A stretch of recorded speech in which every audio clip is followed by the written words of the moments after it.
Okay, so what I kind of determined is that all the readings are high, and it could be because about 25% high. It could be because I'm feeding the thing with 7 volts instead of 4.5. So I'm going to switch back to batteries here. Here, have a higher view here. So I'm going to plug these batteries in first. Now, I move this thing. Nope, stayed on.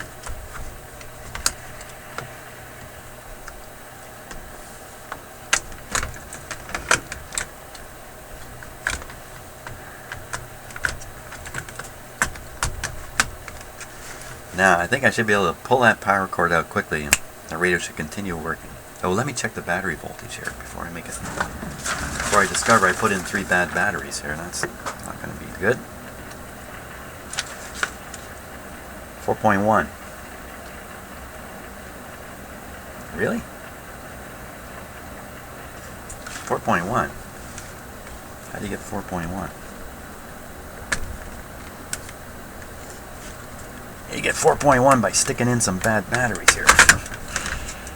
Duh. Let's see.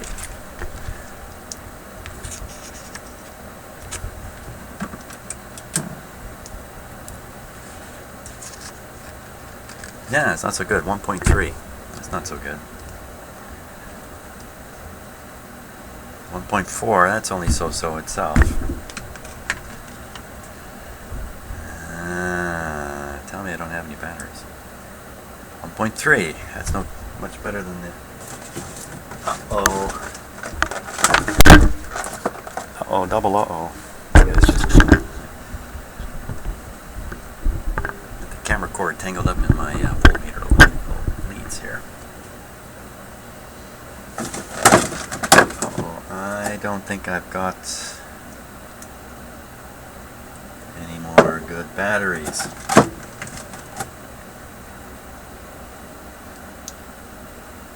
Now they don't have to be new,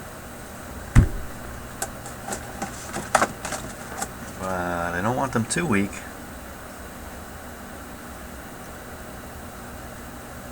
Wow. Well, I got a whole bunch of semi-dead batteries to choose from.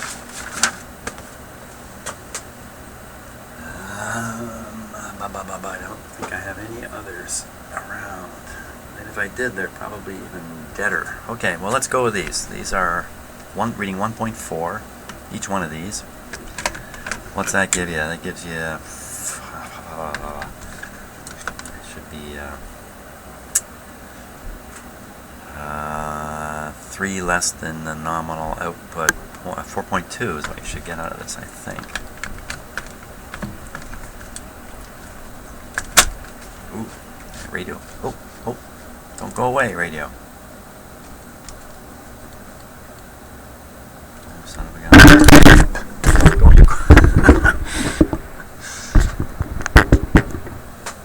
Well, what happened?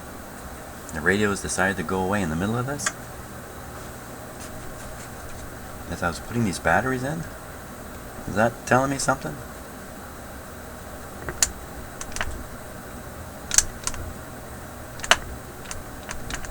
Appears to be back to the state it was in.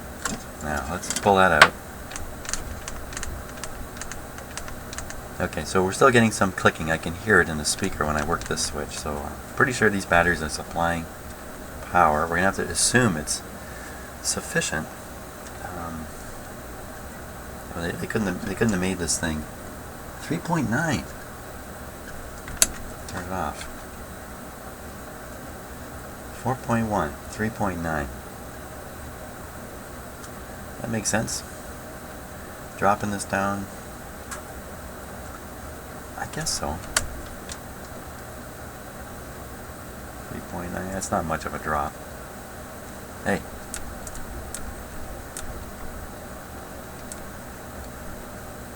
Now, could my poking around with those transistors have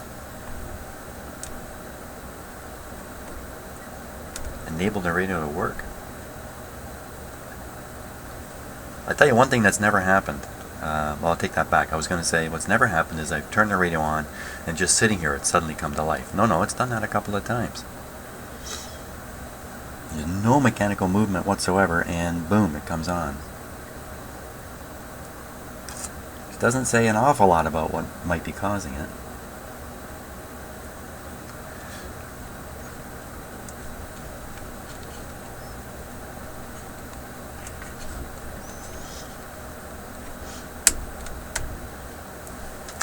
Just because we haven't done it yet, let's check the 3 volts and make sure we've got 3 volts. But we did hear the radio work, so I don't think there's any doubt about that. 3.2 volts. There.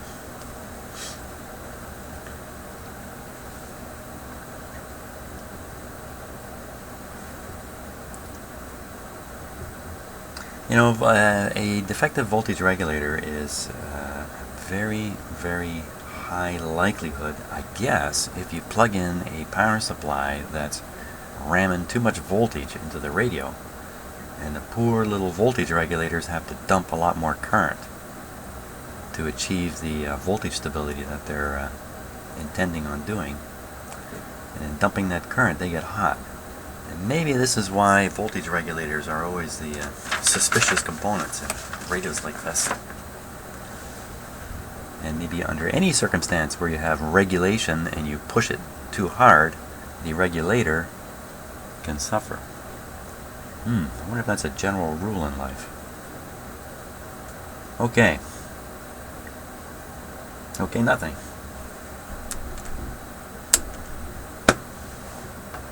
Well, we got all the way around here. Right around the bend. I'm going right around the bend. Yeah, I'm going to study these. Well, let's just think about it, because I took some off measurements, and the off measurement for I'm going to do this off camera. I'm not going to bore you with this. So I'll be back on in a moment. Of course, it's a moment. It's a video. Okay, so I guess sensing my emotional fragility, one of my cats has come in to, oh, too bad. He's camera shy. He just left. I thought he was coming in to cheer me up, but apparently he just wants food. Okay, so I'm going to redo these voltage readings on Q27. It's Q27, yeah. Because I'm now on a voltage supply that's more closer to normal. Hey, what is the output voltage on this thing? Anyway, let's take a look. I'm assuming it's around 7. Yep, it's 6.8. Not 7 though. 6.8, you draw a load on it, it probably drops to 6. So we're probably pumping 6 volts into it instead of 4.5.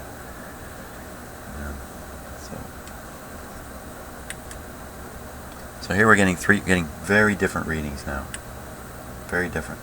Oh, the set's on. Of course, it's not working.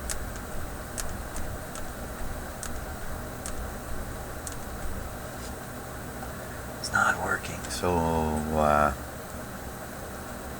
the working, non-working readings are on readings, but with it working or not working, all that happened was the voltages dropped 0.2 volts. On all legs. So you know that sounds like the supply voltage, the 6.8 or 7 or whatever it was, getting pulled down by load. That's what that sounds like. So those voltages are still all quite high. Now if we do it again, 3.7, I gotta write these down. 3.7, and this is on battery. 3.7 there in the middle. Middle, we're getting 3.5. The middle is 3.5.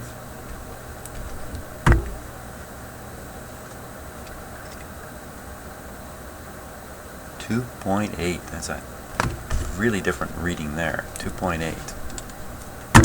And the radio's not working. Now, how does that compare with what we're supposed to find? And what we're supposed to find is our magnifier here.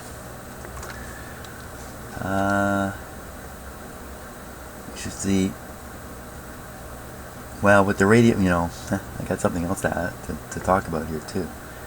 Well, assuming these readings are taken with the radio on, I mean, that only makes sense. Certainly the radio must be switched on. It should be. That's really hard to see. 4, 6, and 3.4. And I'm getting, wow, it's way off from that. I'm getting, okay, what was it again? It's supposed to be 4, 6, and 3.4, and I'm getting 3.7, 3.5, and 2.8. It's way off. And of course the radio's not working. I wish the radio would come to life with these batteries in here, and that would be helpful at this point.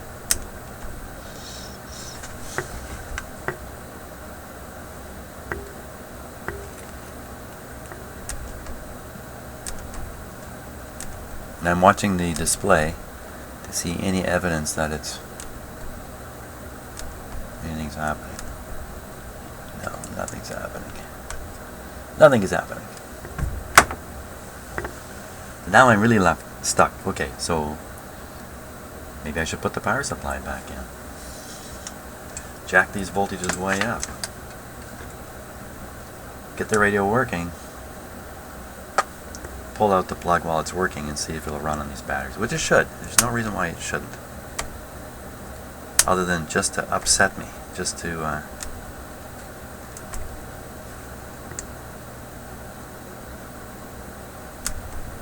cause me this heart attack. Oh, did you just hear that? It worked briefly, man.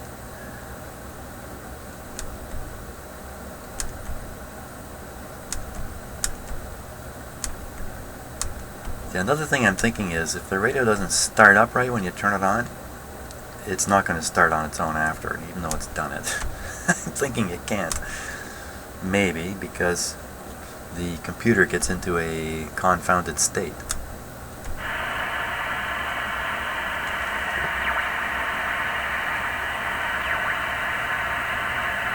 I'm certainly in a confounded state, that's for sure. Now, it's working with the power supply in.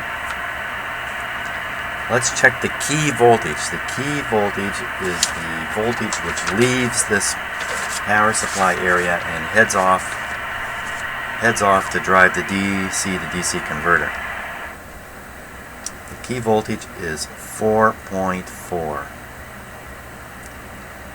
And it's on one side, okay, 4.4, and we know 4.4, I don't actually see 4.4 written on this sheet, but what I can see, it's very hard to see, is 4.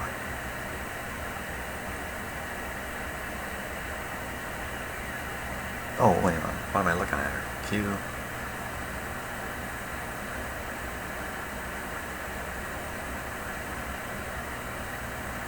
Wait a second. Everybody slam the brakes on. I've been reading this wrong.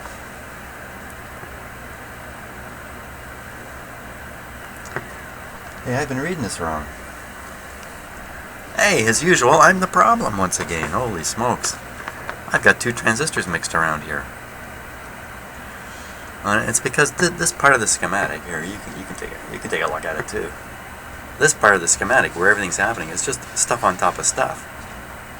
The transistor in there, I'm thinking that's Q26, but just read the number. It's Q45. Q26 is way over here. And you know what? I think I knew that. Huh. Oh man, I am my own worst enemy, no doubt about it.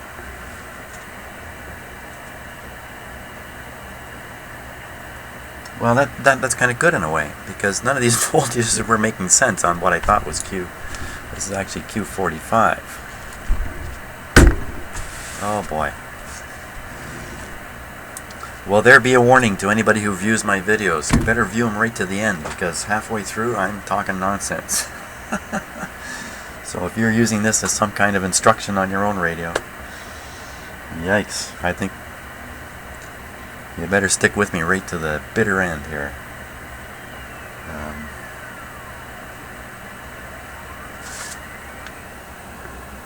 Okay, so let's do the right transistor. Wouldn't that be a good idea? And there it is up there, a little easier to access, in fact.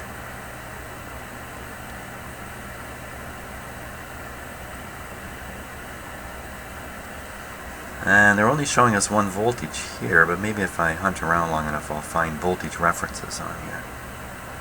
This certainly looks like ground. And 0 volts on the base, which is the most inboard lead. 0 volts.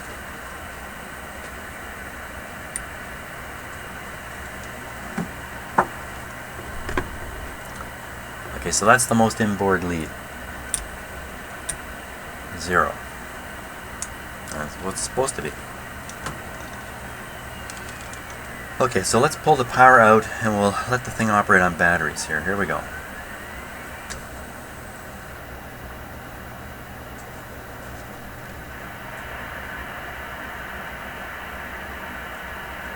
No, I think it's still operating.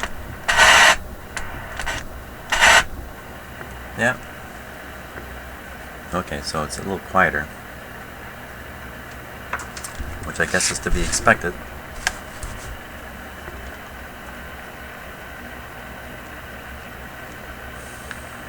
Okay. Maybe I should just leave it on forever now. You see, to me, part of this is a question of, is this just a mechanical problem with a connection that's weak, and or is this problem really occurring with some electronic component, and it's really the electronic activity inside that component that's causing all these behaviors? There's a big difference between those two, because the first one, the mechanical one, I could find by doing mechanical stuff, potentially, or close observation, that kind of thing.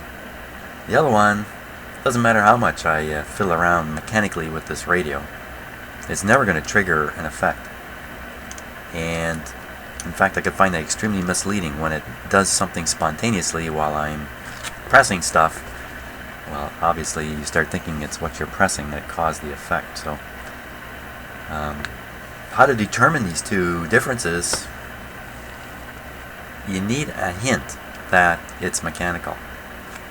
Now, there really hasn't been one, I don't think. I don't think I've ever pushed anything and got a response from the radio from it. So all the theories around broken traces and bad connections, they aren't helped by that observation at all.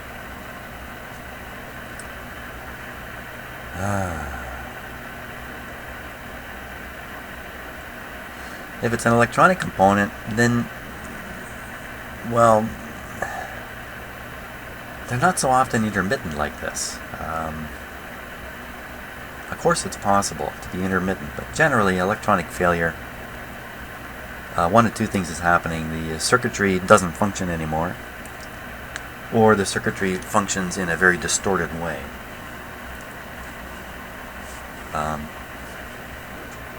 It's not usually like this. Well, I was hoping that discussion would turn a light on in my head, but it hasn't really.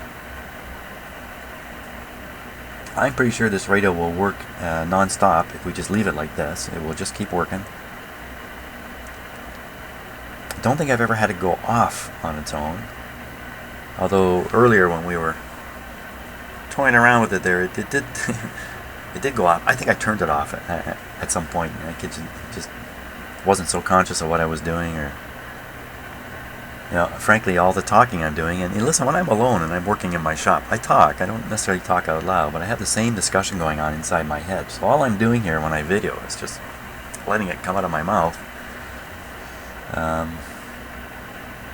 But nevertheless, it is hard to talk and think hard at the same time, at least for me.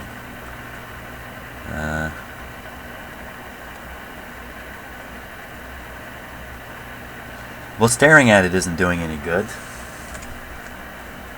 So let's go through all the mechanical elements here again.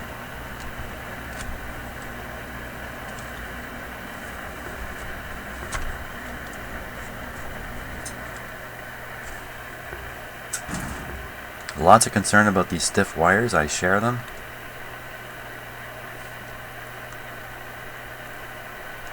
And with this radio open, I'm tugging on these wires, these ones in particular.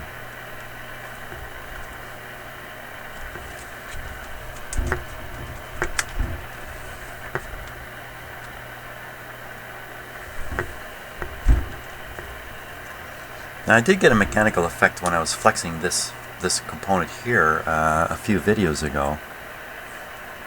In fact, that's what clued me into the bad battery connection. But that shouldn't repeat if it's just a bad battery connection, because I have the battery connection paralleled by this wire I installed. Nothing happened. And the other problem with flexing things, well, you could be introducing problems.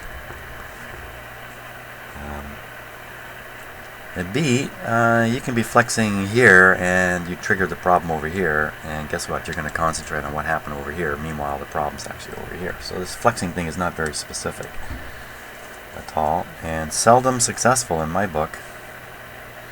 If it's going to be successful, usually you know it right away. There's nothing here that's reacting in any way that there's.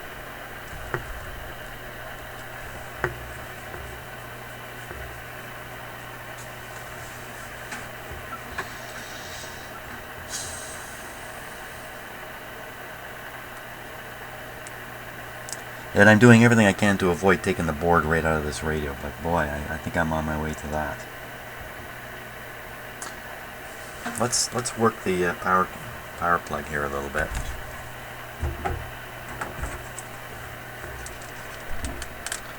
Since it is often the cause of problems. But it shouldn't be right now. I'm not using the power plug. Can't see how it would actually cause our problems here. Is the display working? How do we check the voltage on the display? Well, I don't see anything on the display. That's not a good sign either, is it? Hey, let's put the higher voltage in and see if the display comes on.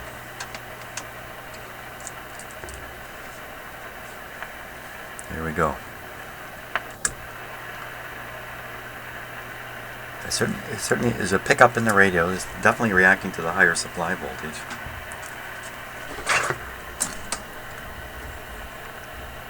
Now there's nothing at all on the display. Now it's done this a couple times where the radio actually works but the display doesn't show. Is the radio really working? No, it's not. Okay, I'm trying to change frequency and I can tell it's doing nothing. So we've got the radio into another state where it's kind of semi-working. So no display. Oh, then it must be a display problem. Sure, there you go. Hey, you should have figured that out pretty early. Okay, so display. The display, of course, it's not a bunch of discrete parts, really. I want to find where I can measure the voltage reaching the display. And I want to find where the display is on the circuit diagram. Volume board.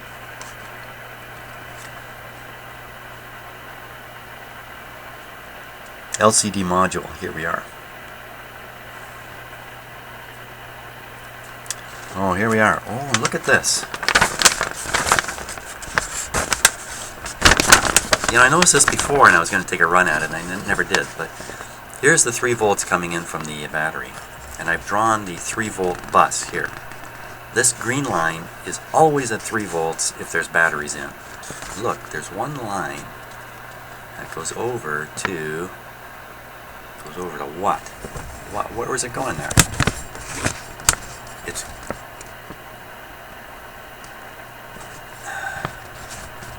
what is that? It's definitely connected there. You know, it just looks like a ground. It just looks like a ground to the... No, it's a 3-volt supply. The reason I say it looks like a ground, because it comes over to a pin that's not numbered. It's a not numbered pin. And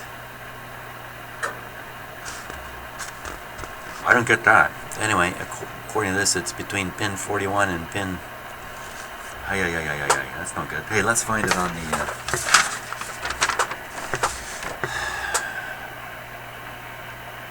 LCD module. Here's the display.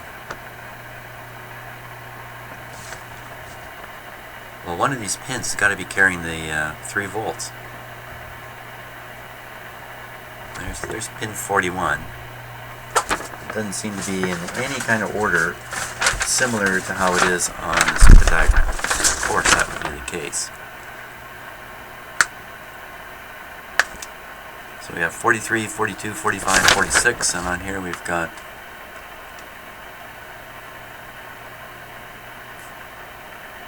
43, 42, 48, 38. It's just a different order altogether.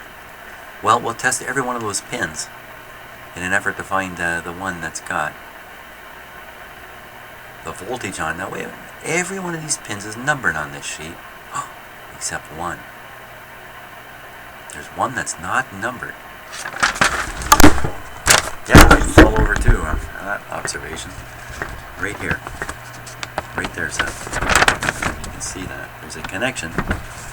Below it, it says ground. Above it, ain't nothing there. That's probably it. Why wouldn't they label that with like B+ or something?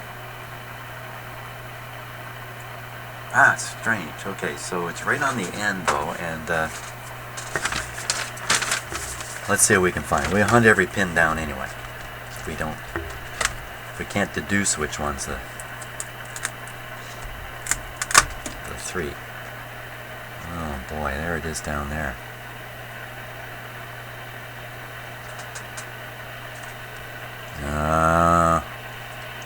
Okay, I see kind of what's happening here.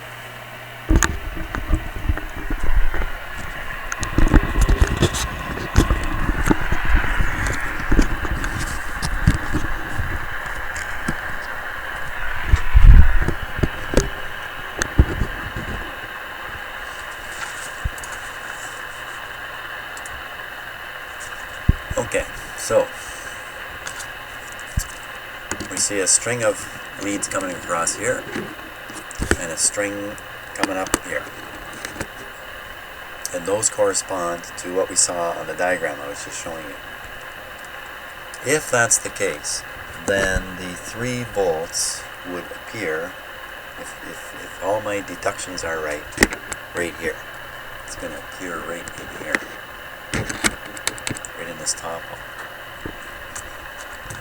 and we can get at it. Get at it here. Here we go. Get at it. Get at it kind of in here.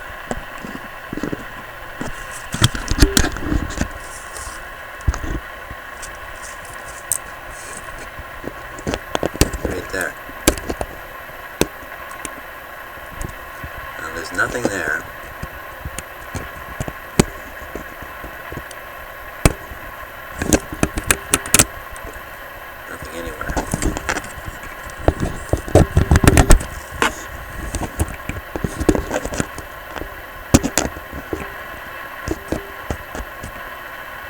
Now the display's not working, so maybe the reason it's not working is because there's nothing there. It's not.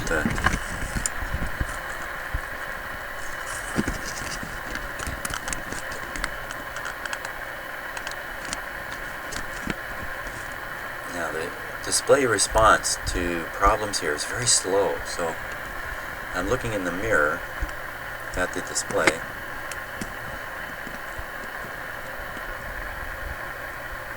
Like every little move I make on this wire, I have to wait a bit to see if... I'm not even sure I can even see the display at this angle. This is not very good. Let me put the camera back.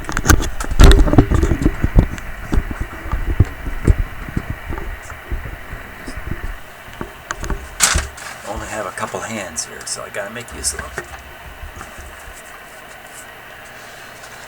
Well, we can look right along, this cable that goes up into the display, and the other end of the cable is here, so I can read the other end.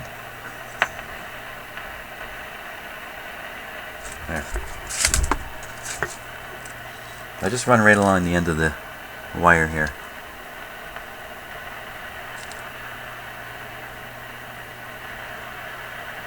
Checking each contact.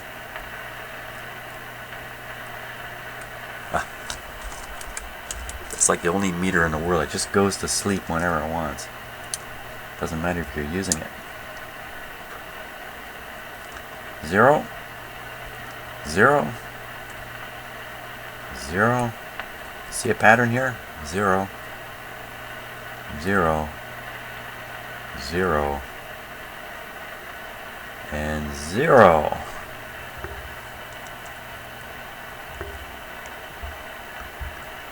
Now admittedly, I don't really know for sure what I'm testing here, but you'd think one of these lines is going to carry some kind of voltage on it. Some kind of DC voltage. Okay, here's the other cable going in there. 0, 0, 0. That makes a little noise show up, but still a 0. 0.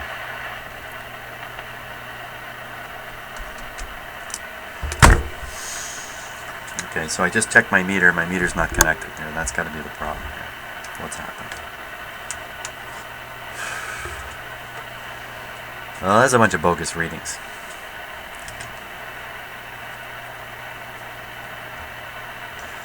Okay, now I got my lead connected properly.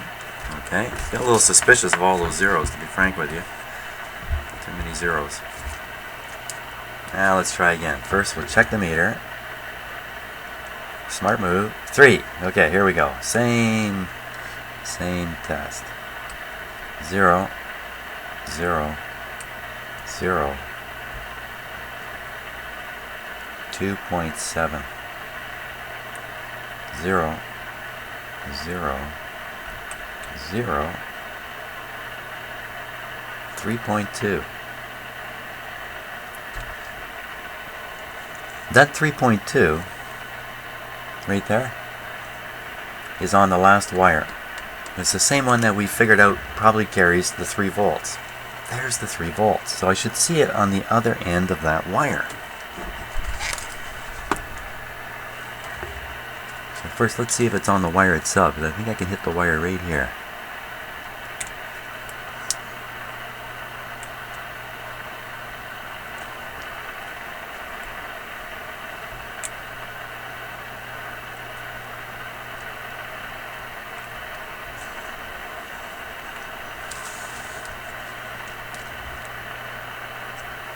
I hear some noise upstairs. It sounds like a cat disaster occurring, so... Hey, where's the wire there?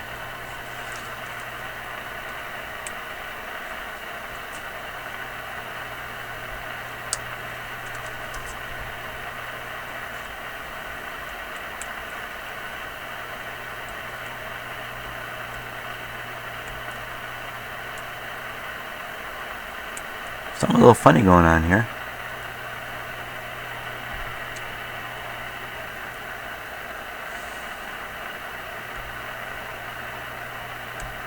Two volts, 3 volts. I have to go investigate what's going on with these cats. I'll be right back.